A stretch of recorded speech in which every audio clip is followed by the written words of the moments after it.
So we're going to start a new chapter today, which is on DC machines.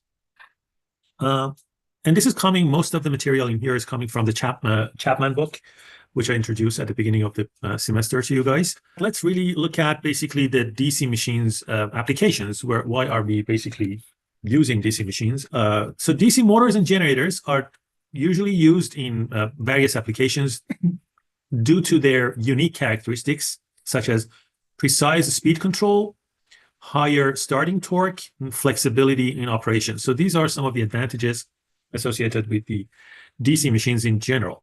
Let's look at some of the applications of DC motors. In traction systems, cranes, rolling mills, paper mills, battery-powered vehicles, small appliances, blowers and fans, elevators and escalators. These are some of the applications of DC motors.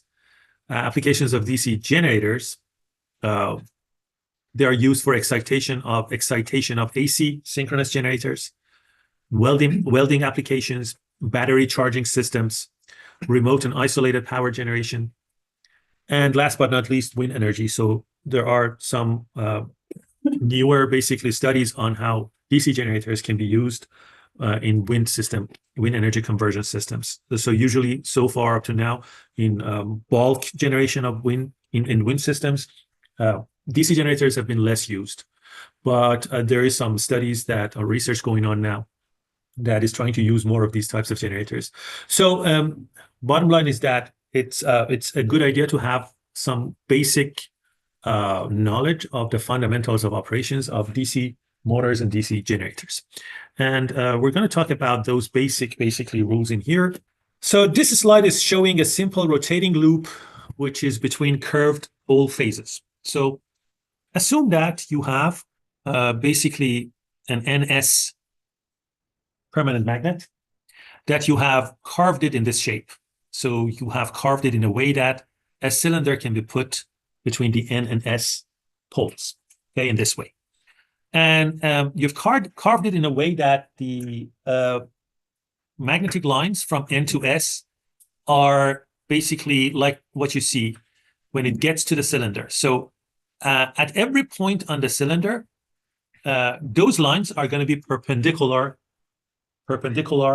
to the surface of the cylinder, right? So at this point, you can see that we've carved it in a way that at every point on the cylinder, there is a magnetic field line that goes straight perpendicular into that cylinder and comes out from the other side, again, perpendicular.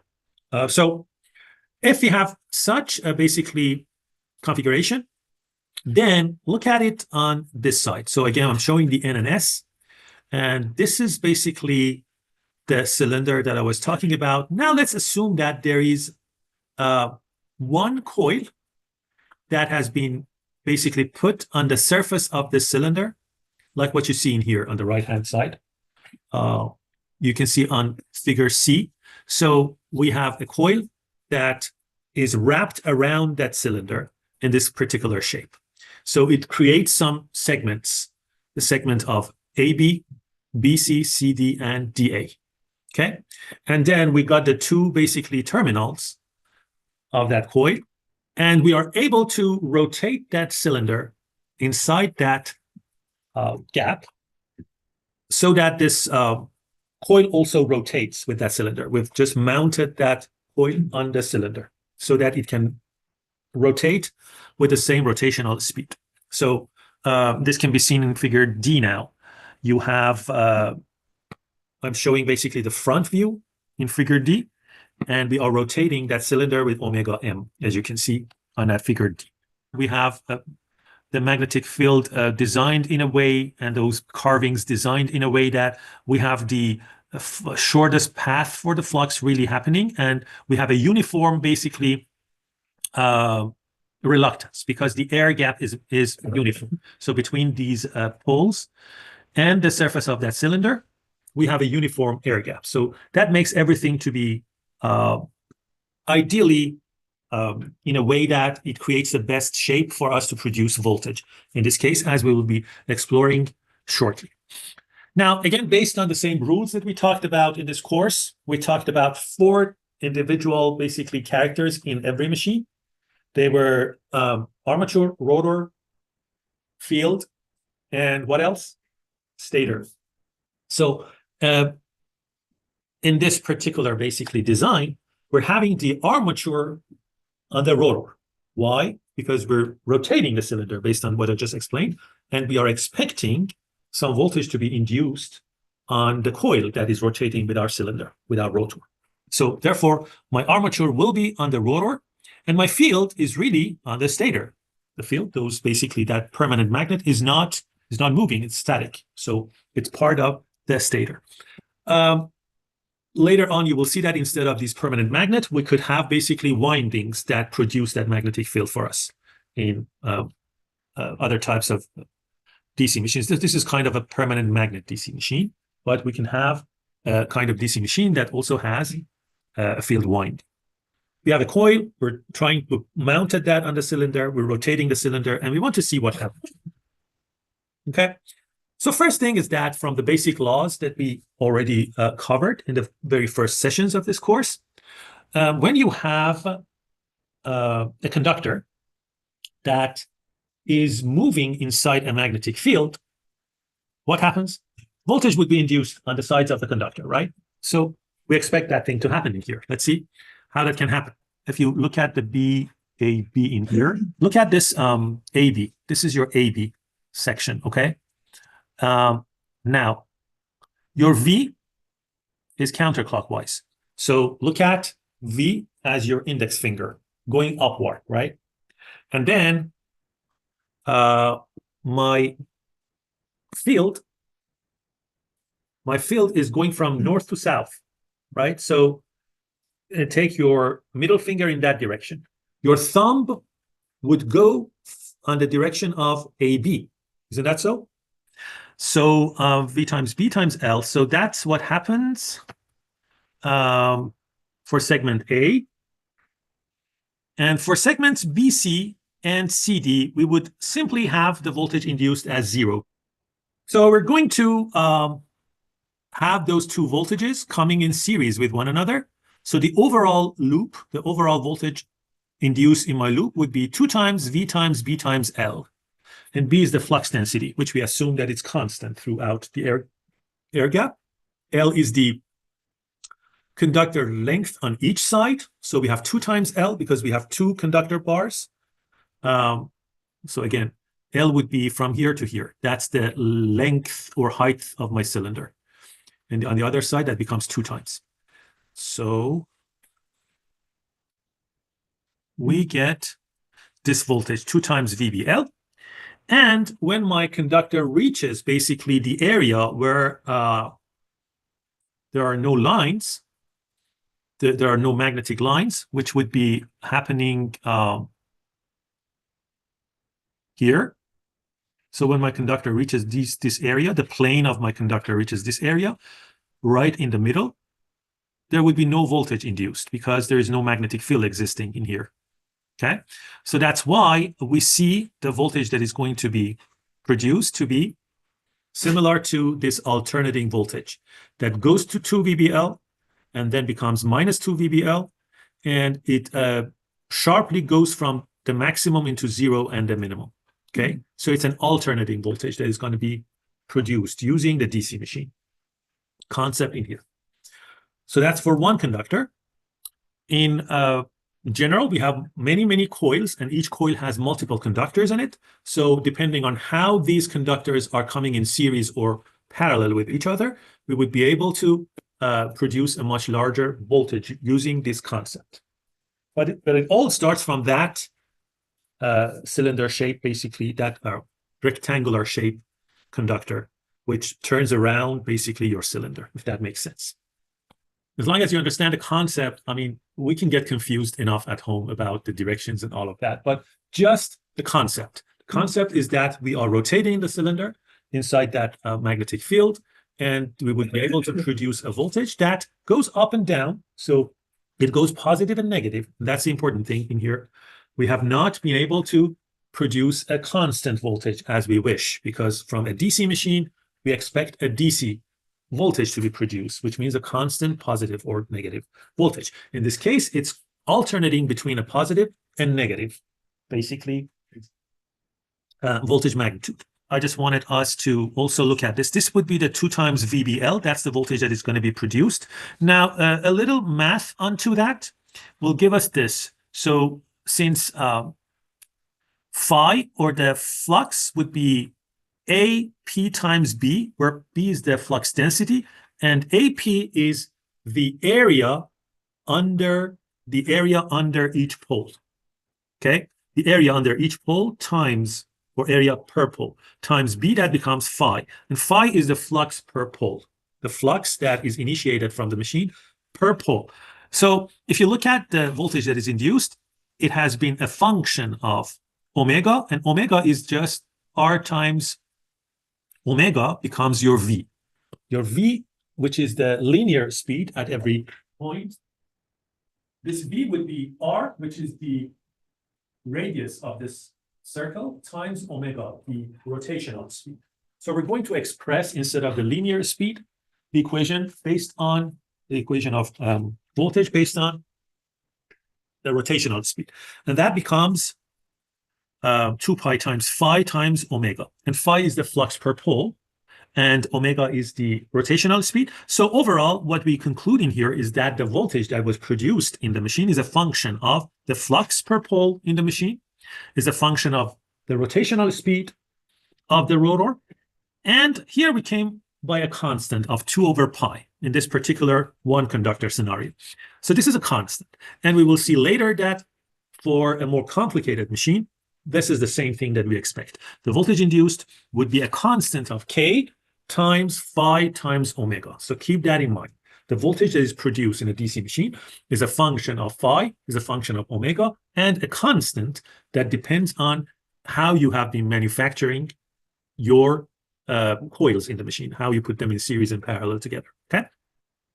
Now let's go back to our problem. We have an alternating voltage. How can we produce a constant voltage, or similar to a constant voltage?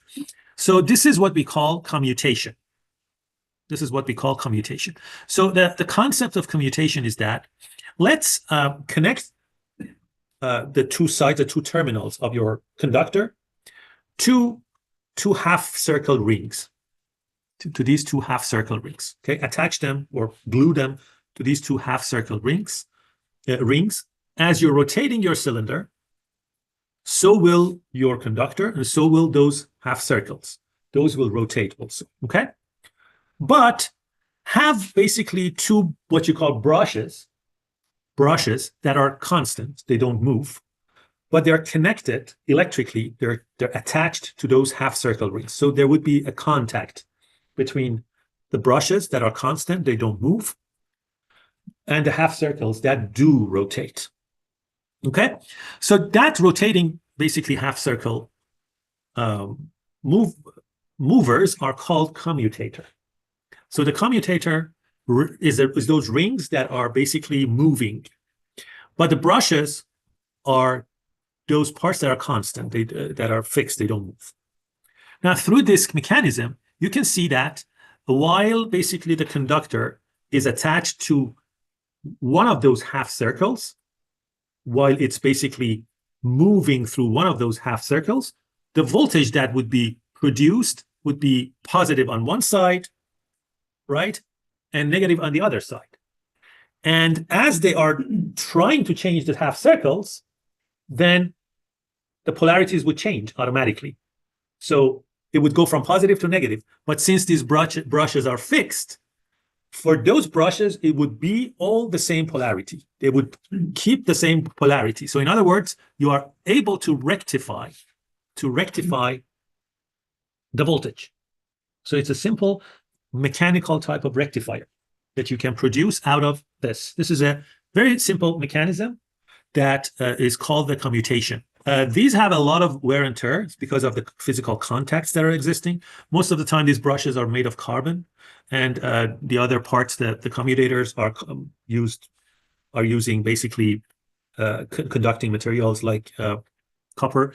So there is a constant contact between those. It results in a lot of friction that would produce wear and tear, and it has some sparkling and all of these also associated with them. So in general, then you can also rectify that waveform using a power electronic rectifier using bridges, right? Which is called the brushless DC machine. So that is a more convenient, more modern way of basically doing that type of rectification. But this is just a historic, basically, explanation of how they started rectifying basically these voltage waveform. And this is through the commutators, which are still being used today. I mean, although they have wear and tears, but in certain applications, they're still used. So during 360 degrees of rotation, through half of the time, it has positive. Through the other type, it has negative. But since it's rotating from positive to negative, and those brushes are still standing still, they would see the same polarity. The polarity for the brushes wouldn't change. Again, it needs a little bit of imagination. There are some visual, basically, ways that you can also Google or see that in YouTube. But just as long as you're understanding the concept, why this is happening, that's all we need for this course. And what happens in real DC machines is that even though we produced like a voltage that has a positive DC, but still it has variations to zero, right? Still has variations to zero. So what they do is that they put basically different coils in real manufacturing in a way that they would kind of complement each other. So they would build upon each other the different coils with some shifting, so that overall you do not see that zero happening.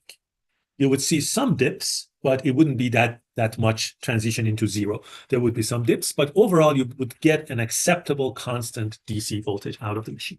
Now, instead of basically having this freely rotating, let's do another experiment in the same machine.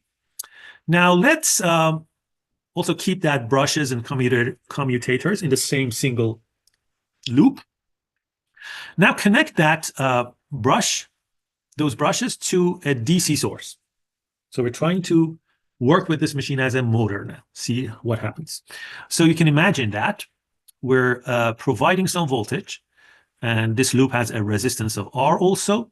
So providing some voltage to the machine, we're giving that voltage to the machine, and because of the source, there would be some current flowing now in our conductors.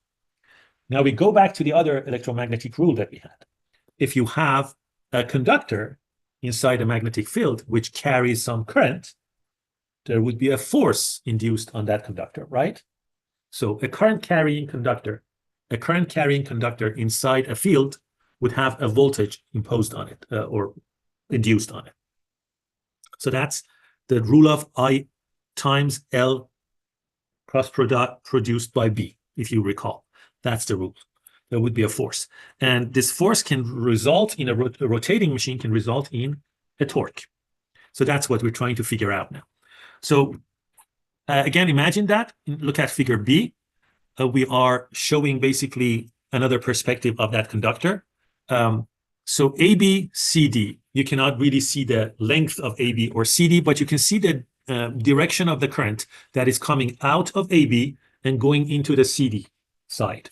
In figure B, it's coming out, the current is coming out, and from CD goes in.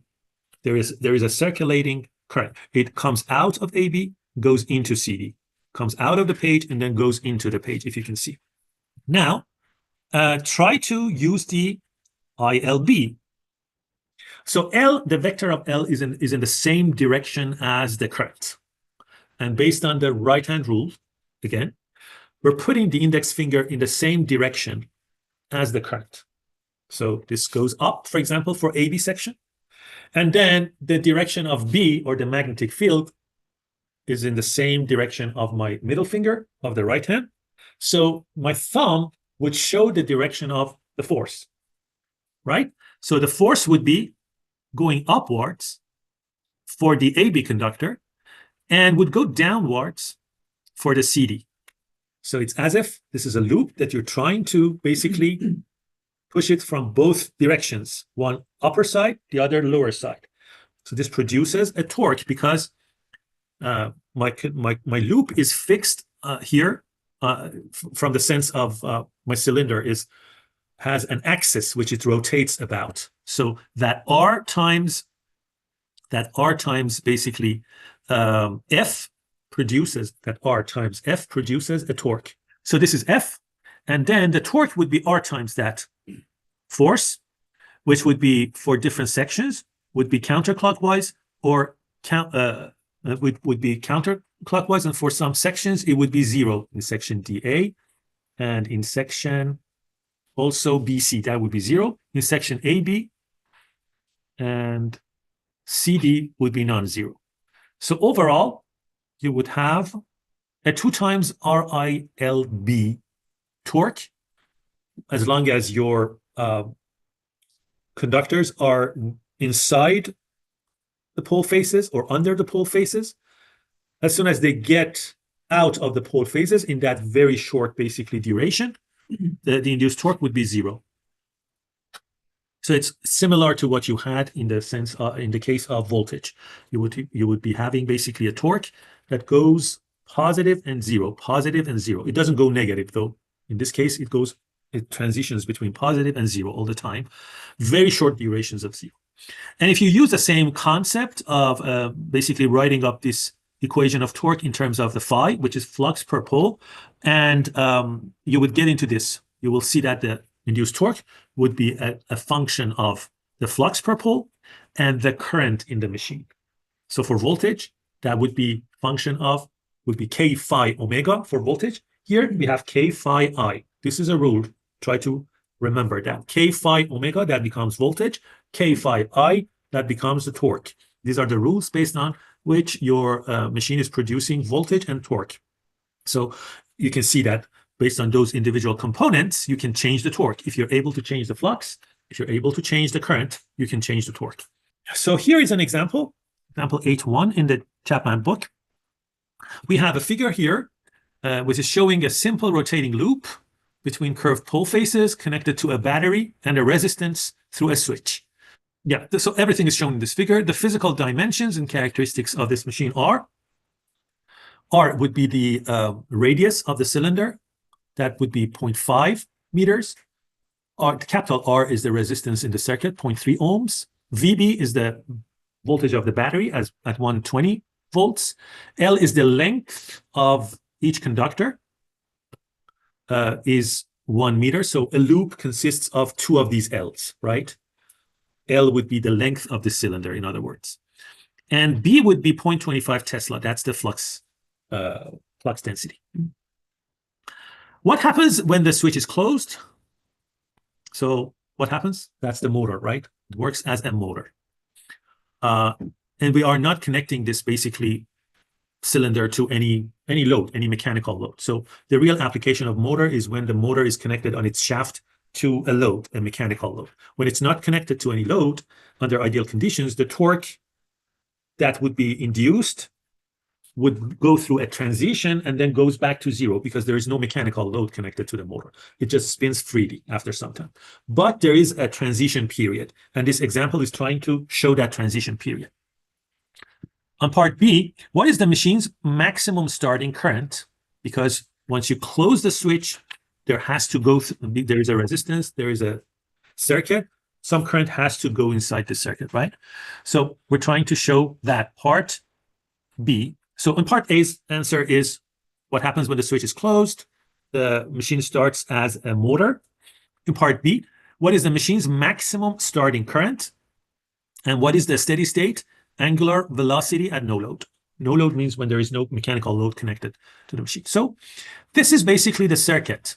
When the switch is closed, there would be a current flow in this circuit based on the KVL. VB, voltage of the battery, minus this E induced is the voltage induced on the 2 sides of the brush, which these two should go against each other because of the Lenz's law. So the polarity of VB, if positive, is up. Here on the brush, also the upper part should be positive so that they can impose each other. Because of the Lenz's law, the produced basically current in the circuit should work in a way that the resulting magnetic field from that conductor should oppose the initiating magnetic field. That's what this is happening. So at first there would be no voltage induced in the machine because we're just closing the switch.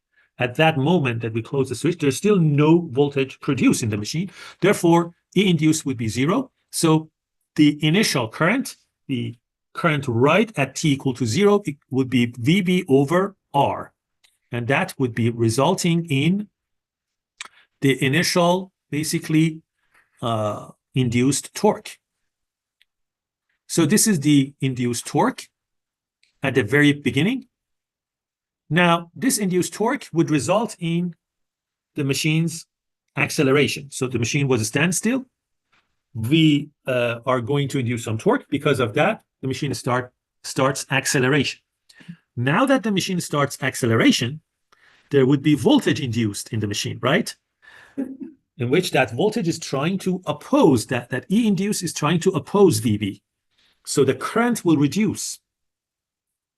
Isn't that so? So imagine it like this.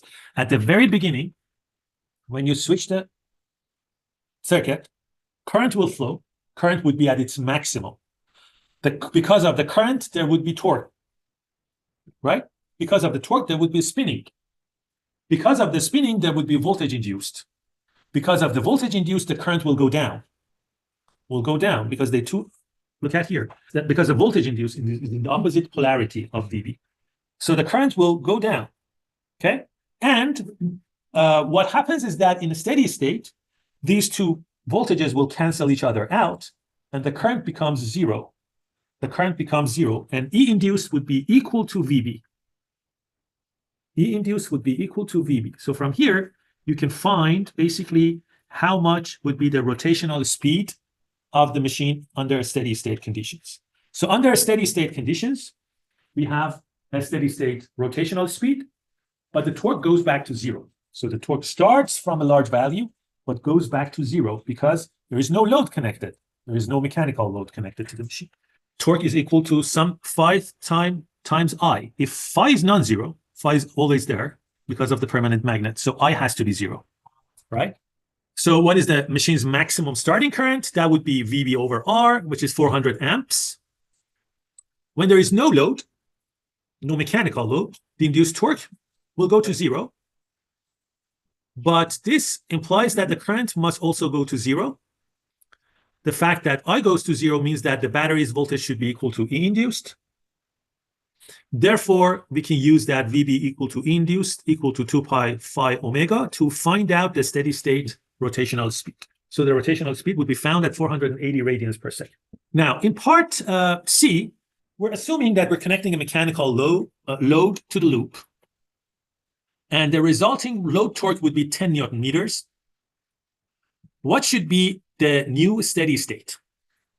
So let's look at it from a practical perspective. We have started the motor. Motor is starting spinning in a steady state.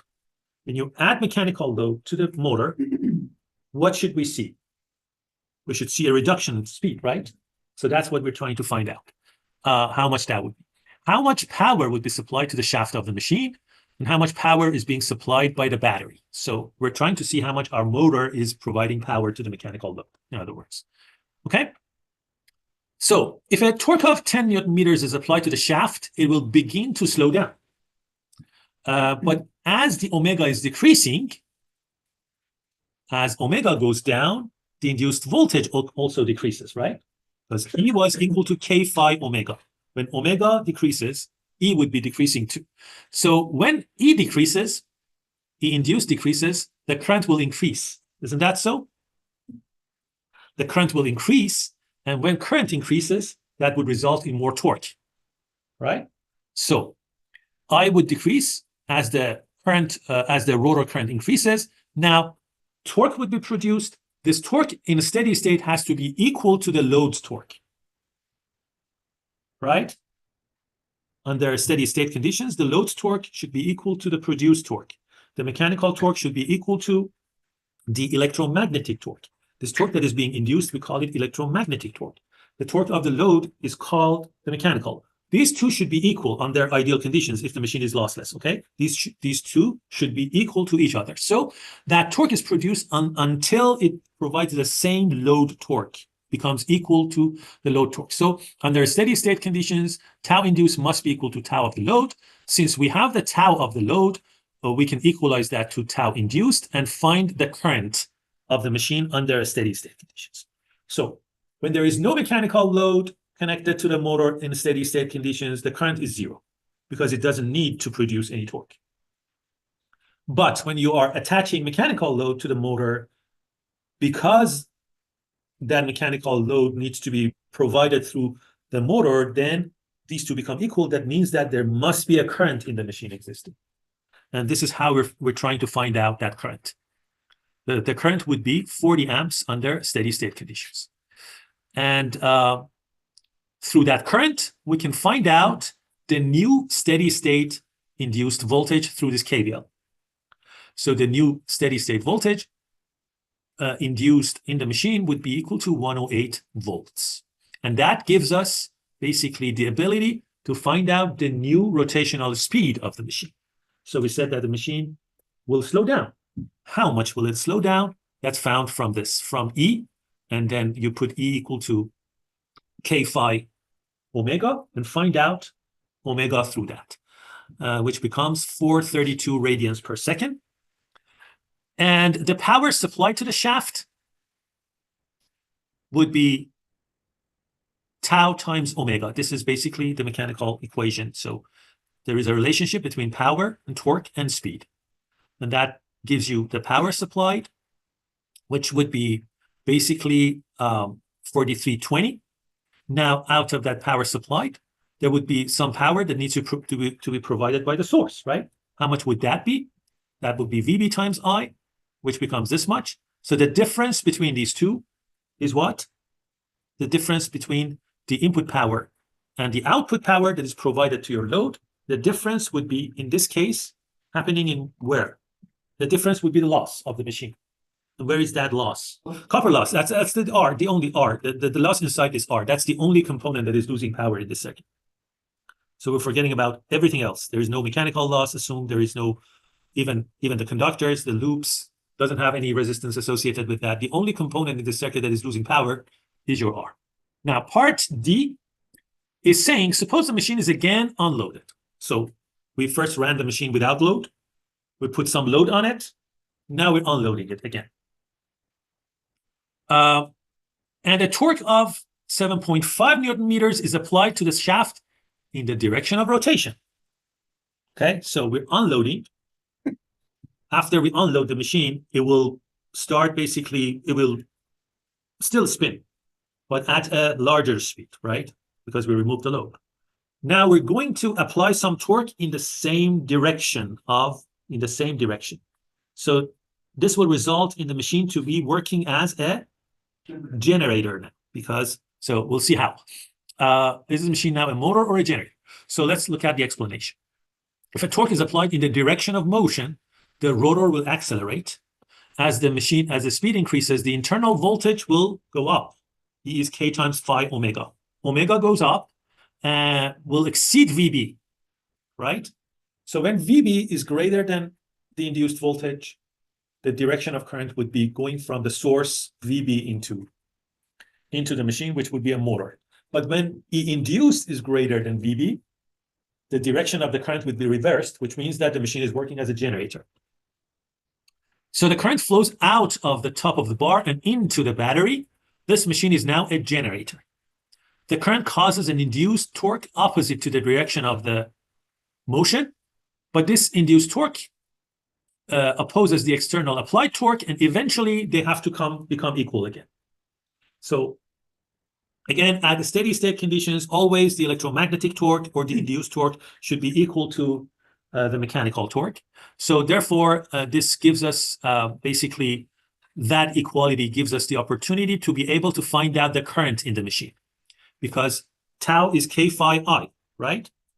If you have tau, if you have K, if you have phi, you can find out I, and that's what's happening in here. You find the current in the machine, and through that, you can find out the voltage produced in the machine, because VB is constant. You have the current in this circuit. If you have the current in this circuit, you can find out the induced voltage, and that gives you the ability to find out the induced voltage, knowledge of the induced voltage. Induced voltage is K phi omega. So if you have the voltage, if you have K, if you have phi, you can find out omega. So omega, or the steady state speed of the machine, would now be found again. It will spin at 516 radians per second. The final part of this problem is, suppose the machine is running unloaded. What would the final steady state speed of the rotor be if the flux density is reduced to 0.2 Tesla?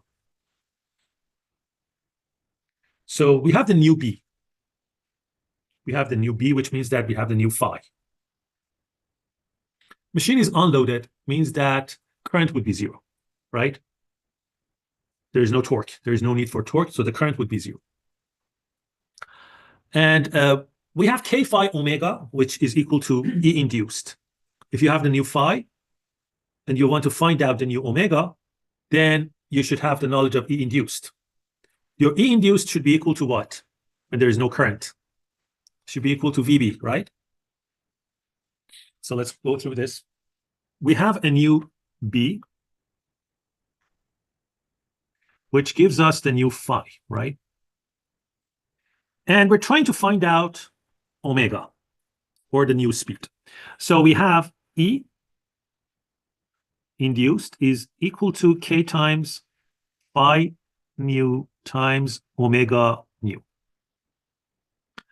So when the machine is unloaded, this means that tau would be 0, which is K phi I. So I would be 0, right? When the current is 0, it means that E induced must be equal to VB. From here, omega nu would be equal to VB over K times phi nu.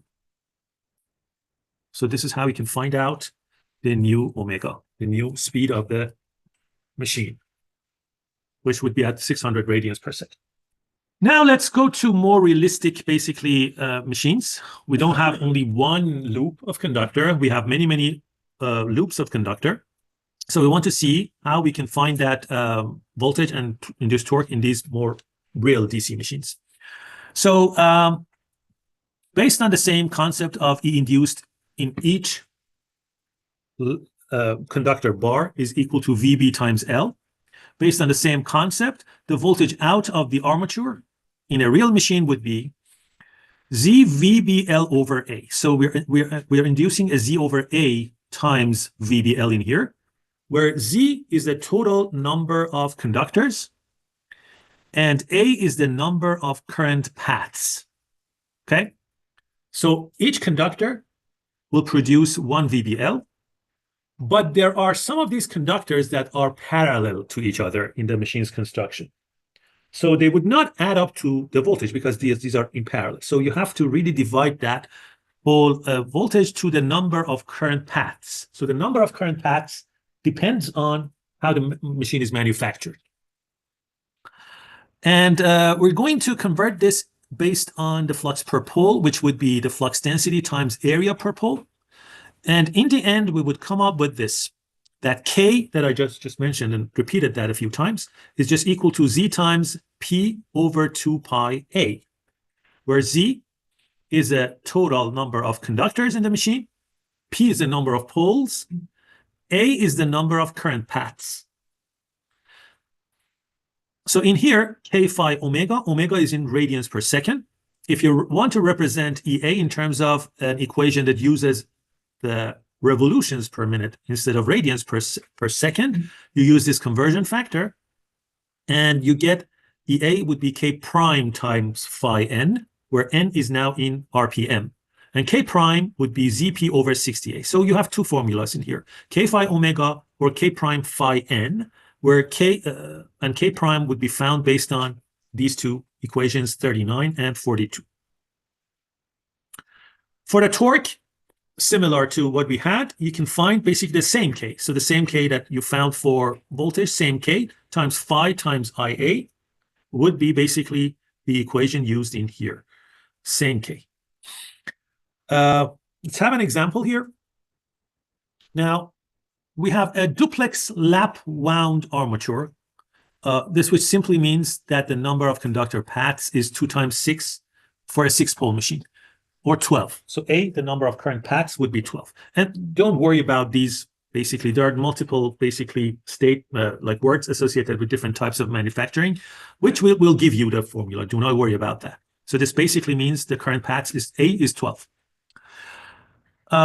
Each of them are spanning two commutator segments. There are 72 coils on the armature, each containing 12 turns. So we have 72 coils, 12 turns per coil.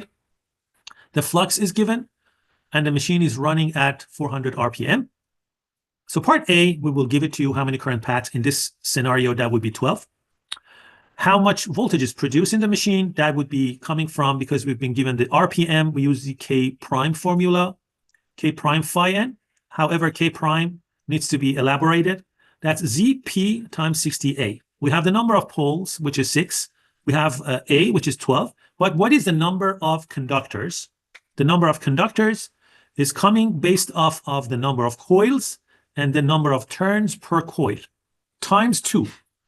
Because each loop consists of 2 conductors. So that's why you have to multiply that by another 2, which then gives you the voltage that is produced in the machine. Another example, we have a 12-pole DC generator with simplex wave wound armature, which means that the number of current paths is 2. We have 144 coils and 10 turns per coil. The resistance of each turn is 0.011. And the flux per pole is 0.05 Webers. And the machine is running at a speed of 200 revolutions per minute, RPM. So part A is just equal current paths is 2. What is the induced armature voltage in the machine? So we use the same concept of K prime, which is 2880, 2 times C times NC, that becomes the number of conductors, times 12 over 60A. So you can find the voltage that is similar to the previous problem. What is the effective armature resistance of the machine? So each turn, we're saying each turn has 0.011. So because each turn consists of 2 conductors, that's why you have to basically divide that over 2. So 1440 conductors, or 100 or 720 turns. You divide that by another 2 to have 720 turns, and you multiply that by 0.011.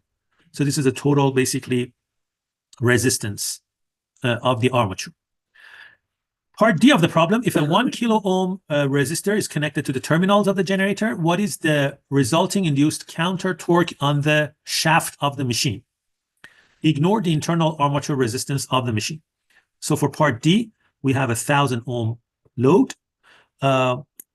If RA is ignored, then the current would be how much? The current of the machine would be 208.80, this internal voltage, divided by 1,000 ohms, or 2.88 amps. And the constant K is given by this, which will give us basically a tau formulation. Tau would be K phi I. So if you have phi, if you have IA, which you found it, if you have K, which you found it in here, you can find out the tau as 396 Newton meters.